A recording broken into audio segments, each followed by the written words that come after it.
Dark T-shirt day on the Real Kipper and Bourne show. As a reminder, Mondays or what? Yeah, as a reminder, this hour of Real Kipper and Bourne brought to you by Bet365. All right, all the business is in. In a few minutes, we'll welcome in Ed Olchuk, Yes. TNT analyst. We'll get his thoughts on a pivotal game tonight in Florida, where the Panthers can take a commanding 3-1 lead in the series. I like whenever someone's not here, you just say they're on assignment, and we just leave it at that. Yes. Don't worry about what the assignment is. And people are thinking our Sammy's out there working his little tail off. He is. He's digging up dirt. He is. So, like yourself, I talk to a lot of people between hockey games, and they come up to me and they say things like, "So, What do you think? What do you think? What do you think? Game 4, Oilers. What do you think? Got a shot?" And so I put it to you. Yeah. Where are you sitting this morning? Yeah. Okay, first of all, no more blowouts. No more a gazillion penalties. So I think everything will settle in, and we will once again see something that mirrors Game 1 and Game 2. Yeah. I don't know if the Oilers will win, but I can assure you that I believe that this is going to be a much better, different look from the Edmonton Oilers. I think you're going to get the Oilers' best game, the best performance that they can give you at this point. Ryan Nugent-Hopkins, it was a game-time decision last game, played 15-30. I imagine the break has been good for him. A couple of days, maybe you get a little bit better game out of him. Stu Skinner going back in the net. You surprised at all? No, I'm not. I think, me personally, I thought it would have been a really bad look. Oh, really? To move off of Skinner at this point. I think he's your guy. He's your number one guy. Totally agree. And at this point, if you would have gone to Pickard and they would have lost, You got nothing. but you also would have been accused of bailing out on why did you keep him? When everybody all season long was telling you, well, they can't win with Skinner, or you need to get another goalie for the playoffs, and you didn't, and you bailed on him as early as Game 3, then what was the point? It reminds me a lot of, we're doing our Toronto stuff here, and the decision to stick with the core in Toronto, had it pushed through, had they won, you'd have said that they were rewarded for their patience, their trust, their whatever. And if it doesn't, you say it's stubbornness and. But it's okay. Yeah. It's okay, because it's not the first time that a coach or manager, or in this case in Toronto, a president, Brendan Shanahan, would go against the grain and say, everybody's telling me to do this, I'm going with this. Yeah. Is that what this is? That's what this is. That's what this is. Yeah. Exactly. It's, if I'm going down, I'll go down my way. And I'll go down with my guys. And we can look at Brendan Shanahan in Toronto, doubling down, tripling down, quadrupling, say it. Quadrupling? Quadrupling. Non-noopling? The core. The core. Yeah. But he went down with a ship. Yeah. He didn't bail. Nope. He was Captain Ahab. He was, as that thing sunk, he said, thanks. So that's where I think the Oilers should be with Skinner. Yeah. And, okay, if we're going to lose, that's my guy. I stuck with him. I brought him back after a disappointing Stanley Cup final last year, losing Game 7. And I told him he's our guy. I'm not bailing on him. A couple other small changes. Jeff Skinner's coming in for Victor Arvidsson, so he gets his third playoff game, if I'm not mistaken. Troy Stecher is going to return. I thought Stecher was really good. Yeah. Like I did one game in the playoffs, and with Ron and Kelly and Jen, and we showed Stecher highlights. I hope you didn't jump the shark. I hope that's not as good as it gets for you. And my career highlight. Now it's all downhill is it from Troy here. Stecher highlight back? And now all you're left is with me and Sammy for the next 20 years. God, I hope that doesn't happen to you. I'm telling people about the time that was my anyway. But yeah, so Stecher back in. He is a solid defender for them, and yeah. I've said to people when they ask me about it, like, I don't feel great about things for the Oilers. I'm being 100% honest. You're in Florida. Skinner, I'm not sure about. Hyman not being there hurts. RNH has no points in the last 4 games. I don't feel great about it. However, 2 really good teams, and every time you count the Oilers out, they win a hockey game. And if they do, all of a sudden, it's a 3-game series, best of 3. They have home ice advantage.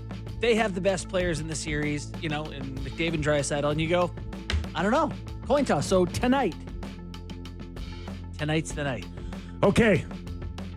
As built up, this is really our show at the end of the day. Like, talking Eddie.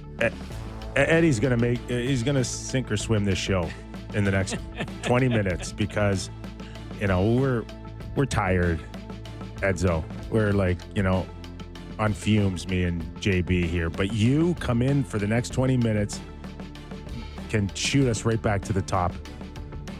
A little pressure on you? Is that pressure? Who do I invoice? Triple invoice? Offer you the same deal as Right? Doug McLean. You know what the square root of 0 is, right? Yeah, close your eyes, tell me what you see. So, Eddie, tonight, first of all, let's just go back to Game 3 for a second. We saw 2 incredible games to start this Stanley Cup final, both of them going in overtime. How surprised were you to see a blowout the other night? Well, I mean, I don't know if I was surprised, Kipper, but first off, thanks for having me, boys. Always great to always be on with you guys.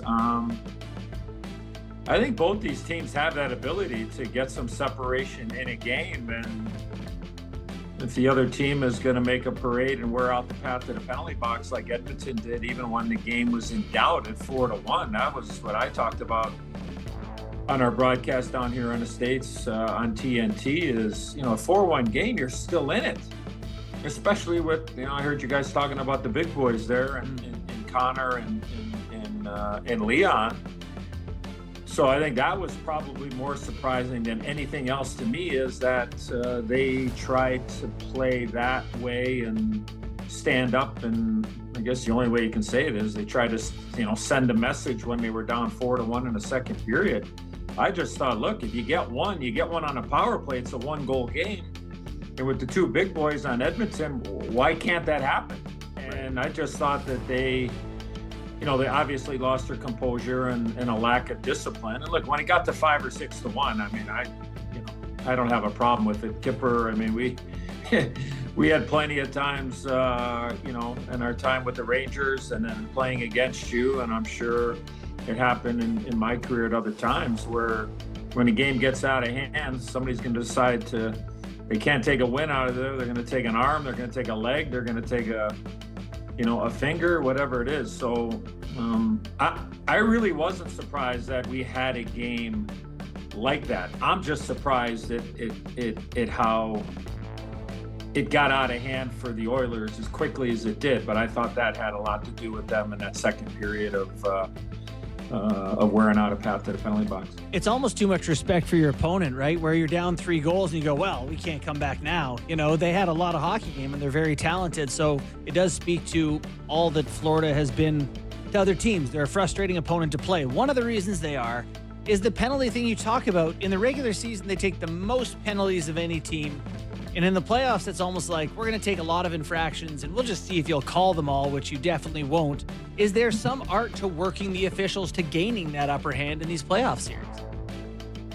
Well, Bernie, I think probably experience has a lot to do with that. But I don't know if it's a tactic.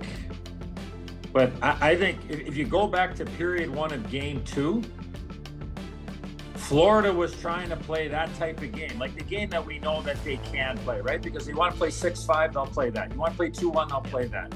You want to play a freestyle game where there's not a lot of hitting, they'll play that too. But then they're also going to play, we're going to punch you in the mouth and we'll see if you react. And if you don't, we're going to punch you in the mouth again. That's how they play. Once they got out of period 1 in game 2, where it was all Edmonton, you got the 4-on-4 in the situation. I remember Nurse challenged Tkachuk, took him off the ice, and all of a sudden Leon and Connor, they went crazy and they're scoring goals at 4-on-4. And so I think after period 1 of game 2 is where the mindset change for the Florida Panthers and said, look, let's play whistle to whistle. We're still going to bark. We're still going to, play a certain way, but we're not going to get caught up in any of the, the shenanigans and the scrums and the initiating of a lot of the after the whistle stuff. Because they came out and they had a different frame. They had a different look. We touched on it, myself, Kenny Albert, and Brian Boucher. We touched on it in that first period in Game 2. Gretz came on in between periods and said, if Florida's going to win, they got to stop going to the penalty box. And I mean, very similar to what we said. He just was able to, be elongated in between the first and second period.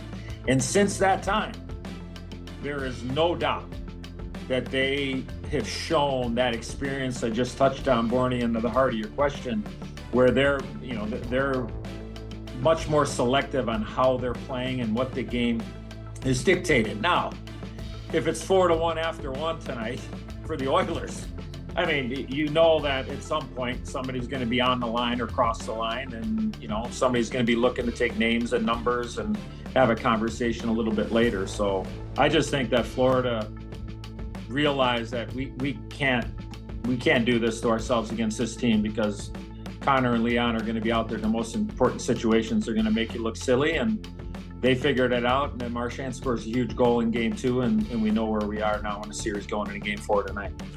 You're watching and listening to my former teammate, Eddie Olchuk, former NHL